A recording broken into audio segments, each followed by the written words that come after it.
নমস্কার, আগমনীর ক্লাসরুমে আপনাদের স্বাগত জানাই। আজকে যে বিষয়টি নিয়ে কথা বলবো সেটি হচ্ছে ইতিহাসের একটি গল্প। তো প্রাথমিকভাবে আপনাদের মনে হবে যে আগমনী হঠাৎ ইতিহাসের গল্প নিয়ে কেন ব্যস্ত হলো। ইতিহাসের গল্পটা নিয়ে কেন ব্যস্ত হলাম সেটা একটু পরে, গল্পটা যখন শেষের মুখে হবে তখনই আপনারা বুঝতে পারবেন। তো চলুন কোনো অন্য কথায় না গিয়ে সোজাসুজি গল্পে চলে আসি। তো 1763 অনওয়ার্ডস ইংল্যান্ডে ভূস্বামী বা জমিদারদের সঙ্গে কৃষকদের একটি সমস্যা শুরু হয়ে যায়। সেখানে কি হয় যেহেতু ভূস্বামী বা জমিদার তারা ল্যান্ডলর্ড, তারা চাষাবাদের পর ম্যাক্সিমাম সুবিধাটা নিতে চাইছেন। আবার ওদিকে যারা হয়তো জমি নেই, যাদের অন্যের জমিতে সারাদিন কাজ করতে হয়, ম্যাক্সিমাম এফোর্টটা তারা দেন, শস্য তারা ফলান। তো সেক্ষেত্রে তারা দেখা যাচ্ছে খুব সামান্যই ওই লাভের অংশ পাচ্ছেন, ফলে তারা আবার ওদিকে সাফার করছেন। তো এই করতে করতে দুজনের মধ্যে একটা তিক্ততা, মানে দুটো দলের মধ্যে একটা তিক্ততা শুরু হয় এবং তাদের সমস্যা বা তিক্ততা এতটাই চরমে যায়, একটা দ্বন্দ্বের সৃষ্টি হয় এবং পরবর্তীকালে সেটা লড়াইয়ের অংশ হয়ে ওঠে।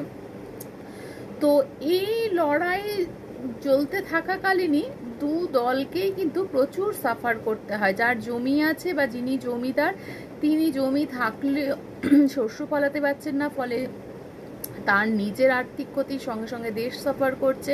আবার একইভাবে কৃষকদেরও কিন্তু আর্থিক ক্ষতির সঙ্গে সঙ্গে দেশ সাফার করছে। তো এই যে সমস্যাটা মেটানোর জন্য তখন কি করা হয়, একটা চুক্তির ব্যবস্থা করা হয়। যেই চুক্তিতে কি হবে না, যার জমি অর্থাৎ জমিদার বা ভূস্বামীও বেনিফিটেড হবে, কৃষকরাও বেনিফিটেড হবে, আবার একই সঙ্গে কি হচ্ছে না, দেশের আর্থিক ব্যবস্থারও ভারসাম্য বজায় থাকবে। তো এই যে বিশেষ চুক্তিটি, এটাকে বলা হয় ম্যাগনা কার্টা চুক্তি।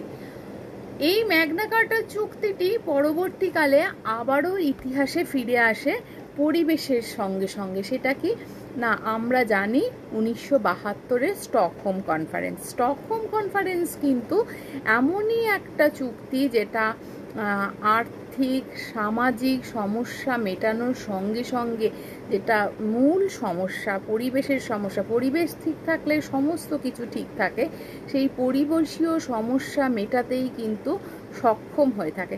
তাই এবং সমস্ত রকম সমস্যা সমাধানে কিন্তু ওই স্টকহোম সম্মেলনটি অত্যন্ত গুরুত্বপূর্ণ। তাই আমরা স্টকহোম সম্মেলন সম্বন্ধে আমি বহুবার আমার পুরনো আলোচনায় সমস্ত বলেছি, বিভিন্ন বিষয় নিয়ে আলোচনা করেছি, তখনও বলেছি সেগুলো আপনারা প্লিজ একটু দেখে নেবেন। আর যারা নতুন তারা সাবস্ক্রাইব করে গিয়ে দেখে নেবেন।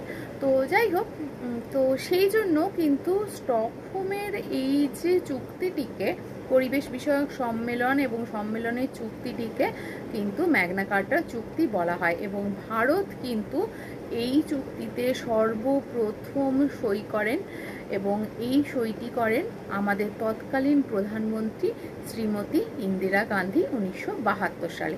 তো আজকের এই বিষয়টা যদি ভালো লেগে থাকে তো লাইক কমেন্ট শেয়ার করবেন, নতুনরা অবশ্যই সাবস্ক্রাইব করে দেখবেন। তো ভালো থাকুন, সুস্থ থাকুন, সচেতনভাবে জীবনযাপন করুন, পরিবেশের উন্নতি করুন। নমস্কার।